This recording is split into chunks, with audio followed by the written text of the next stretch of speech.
ताज़ा तरीन वीडियोस के लिए चैनल को सब्सक्राइब करके बेल आइकन और ऑल नोटिफिकेशन पर क्लिक करें ताकि आपको मिले हर अपडेट सबसे पहले।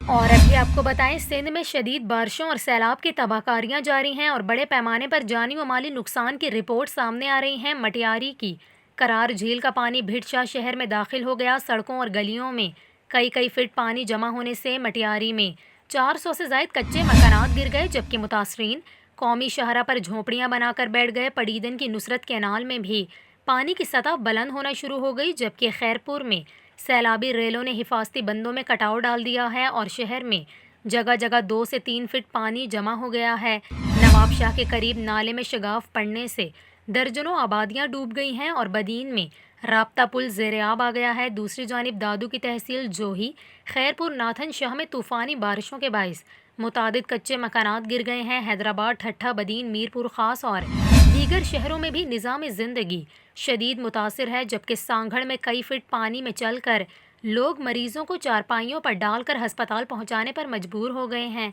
लाड़काना सेशन कोर्ट बिल्डिंग के अहाते में दोबारा पानी भर गया, जबकि दादू में तेज़ बारिश के बायस 500 से ज़ायद देहात ज़ेर-ए-आब आ गए हैं।